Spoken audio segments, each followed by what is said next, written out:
রাজধানীর জিয়া উদ্যান থেকে জাহাঙ্গীর গেট পেরিয়ে মিরপুর, ধানমন্ডি, মগবাজার, মূল সড়ক থেকে শুরু করে পার্শ্ব সড়ক পর্যন্ত সবটাই ছিল লাখো মানুষের উপস্থিতিতে পরিপূর্ণ। বলা চলে দেশের ইতিহাসে এমন বিদায়ী যাত্রা কেউ দেখেনি আগে।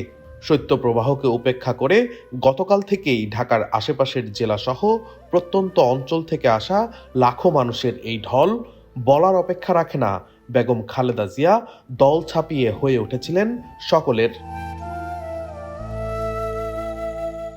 স্বামীকে হারিয়ে এতিম সন্তানদের নিয়ে নিজে যখন নির্বাক, ঠিক সেই সময়ে নেতৃত্ব শূন্য হয়ে পড়া দলের দায়িত্ব কাঁধে নিতে হয়েছে বেগম জিয়াকে। প্রথমে মঞ্চে উঠে বক্তব্য দিতে না পারলেও অল্প সময়েই তা রপ্ত করে সেই দক্ষতা অর্জন করেন এবং একজন কারিশম্যাটিক নেত্রী হিসেবে আবির্ভূত হন। সাধারণ মানুষ তাকে হৃদয়ে স্থান দেন এবং তার নেতৃত্ব সাধারণ মানুষকে প্রবলভাবে উদ্বেলিত করে তোলে। স্বৈরাচার বিরোধী আন্দোলনে নেতৃত্ব দিয়ে তিনি দ্রুতই জাতীয় পর্যায়ে জনপ্রিয়তা অর্জন করেন। 1991 সালের নির্বাচনে বিজয়ের মাধ্যমে তিনি বাংলাদেশের প্রথম নারী প্রধানমন্ত্রী হিসেবে দায়িত্ব গ্রহণ করেন। তার নেতৃত্বে দেশে সাংসদীয় গণতন্ত্র পুনঃপ্রতিষ্ঠিত হয়। পরে আরও দুবার প্রধানমন্ত্রীর দায়িত্ব পালন করেন তিনি। 3 বারের প্রধানমন্ত্রী রাজনৈতিক রোষানলে পড়ে জীবনের অনেকটা সময় কাটান জেল জীবনে। এদেশে আর রাজনীতি করবেন না এমন শর্তে সন্তানদের নিয়ে দেশ ত্যাগের হুমকি থাকলেও তিনি কঠিন পথটাকেই বেছে নিয়েছিলেন। তিনি জানতেন এই পথটা এতটাই দীর্ঘ হতে পারে যে কখনো ক্ষমতার সুযোগ নাও আসতে পারে, কিন্তু তিনি যে আপোষহীন। গণতন্ত্র প্রতিষ্ঠার এই যাত্রায় প্রাণ দিতে হতে পারে জেনেও নিজেকে নিয়ে ভাবেননি। এই যাত্রায় হারিয়েছেন কনিষ্ঠ সন্তানকেও।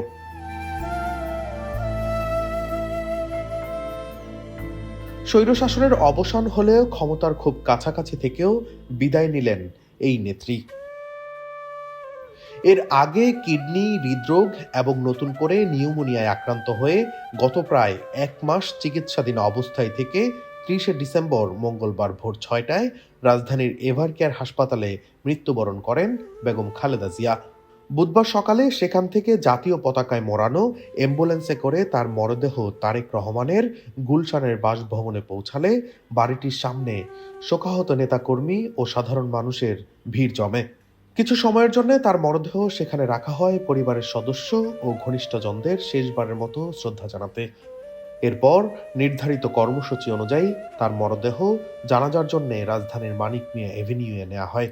সেখানে জানাজা পড়ান জাতীয় মসজিদ বাইতুল মোকাররমের খতিব মুফতি মোহাম্মদ আব্দুল মালেক। আল্লাহু আকবার।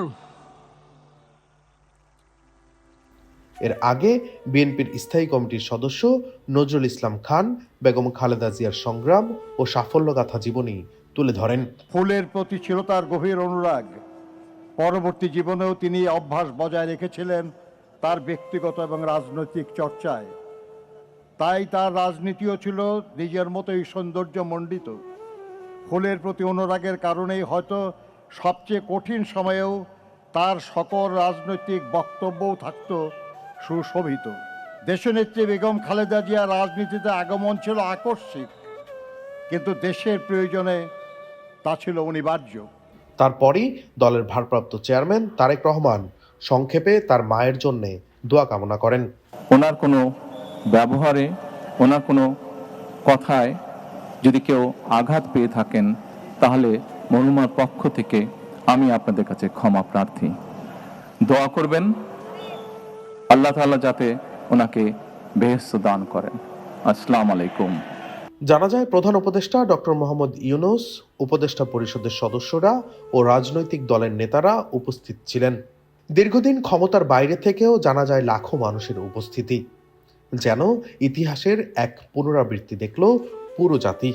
বেগম খালেদা জিয়া দলের সীমানার অনেক বাইরে। তিনি আপোষহীনতার এক জীবন্ত প্রতীক। তার পুরো জীবন ছিল সংগ্রাম, ত্যাগ ও দৃঢ়তার ইতিহাস। তিনি ইতিহাসের পরতে পরতে বেঁচে থাকবেন, আর তার এই সংগ্রামী জীবন বাংলার মানুষের জন্য আজীবন প্রেরণা হয়ে থাকবে। নওফিল হাসান মাহবিজ, দৈনিক ডেস্টিনি।